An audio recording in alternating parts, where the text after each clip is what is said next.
రైతు సోదరులందరికీ నమస్కారం. నేను మీ గోపిరెడ్డి. మీరు చూస్తున్నారు రైతు నేస్తం తెలుగు యూట్యూబ్ ఛానల్. ఇప్పటివరకు మన ఛానల్ ఎవరైనా సబ్స్క్రైబ్ చేయని వాళ్ళు ఉంటే, అదేవిధంగా మన ఛానల్ కొత్తగా వీక్షిస్తున్నట్లయితే దయచేసి సబ్స్క్రైబ్ చేయడం మాత్రం మర్చిపోవద్దు. ఈ రోజు మనం చూస్తున్నది ఫర్టిలైజర్. ఇది వచ్చేసరికి 2020 అదేవిధంగా F20ని ఇందులో కలపడం జరిగింది. వీళ్ళు వచ్చేసరికి మిరప మొక్కలకి ఫస్ట్ డోస్ గా దీన్ని వేస్తున్నారు. సో ఇందులో వచ్చేసరికి ఎర్రగా ఉండడానికి కారణం ఏంటంటే వీళ్ళు కొసైడు, దాంతో పాటు అక్టారా థయామిథాక్సమ్ లిక్విడ్ ఇందులో కలపడం జరిగింది. దేనికంటే వేరు పురుగుకి అదేవిధంగా వేరు కుళ్ళు రాకుండా ఉండడానికి వాళ్ళు కలుపుకోవడం జరిగింది. సో దీంట్లో మన ప్రయోగంలో భాగంగా మనం వచ్చేసరికి PH టర్నర్, ఇది చూస్తున్నారు కదా, PH టర్నర్ అనే ప్రొడక్ట్ని డెమో శాంపిల్గా మనం కలుపుతున్నాము. సో దీన్ని కలిపిన తర్వాత ఏంది అనేది చూద్దాము.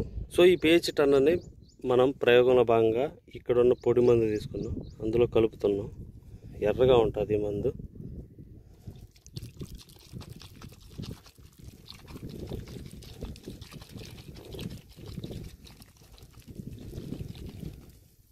సో ఇది వచ్చేసరికి డోసు ఎకరానికి 2 లీటర్లు వాడాల్సి ఉంటుంది. మిరప కమర్షియల్ క్రాప్ కాబట్టి, ఇది 100 ml బుడ్డి కాబట్టి కొంచెం ఫర్టిలైజర్లో నేను చిమ్మాను, రిమైనింగ్ వాళ్ళు చిమ్ముకుంటారు.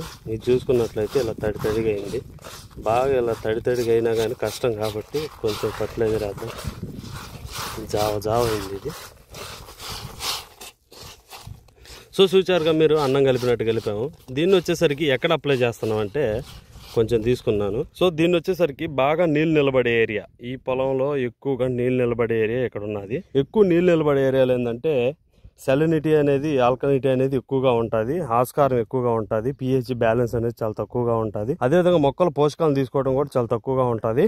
కాబట్టి ఈ మొక్క వీక్ గా ఉన్నది. ఈ మొక్క కొంచెం, ఈ మొక్క కొంచెం, ఈ మొక్క కొంచెం, ఈ మొక్క కొంచెం, ఈ మొక్క కొంచెం, ఈ మొక్క కొంచెం మనం అప్లై చేసాము. సో రిమైనింగ్ వాళ్ళు అప్లై చేసుకుంటారు పొలంలో. ఆ నీళ్ళు నిలబడే ఏరియా గుర్తు అనేది ఎక్కడికి పోదు, ఆ మొక్కలు కూడా గుర్తుంటాయి. సో తర్వాత మనం 6 రోజుల తర్వాత దాని గురించి చూద్దాము, అసలు ఎలా పనిచేసింది ఏందనేది. అదే విధంగా మీ PH టర్నర్ గురించి పూర్తిగా డీటెయిల్స్ తెలుసుకోవాలనుకుంటే కింద లింక్ లో పొందుపరచడం జరిగింది. ప్రతి ఒక్కళ్ళు లింక్ ను విజిట్ చేయండి, పూర్తి వీడియోని చూసేయండి. Thank you so much.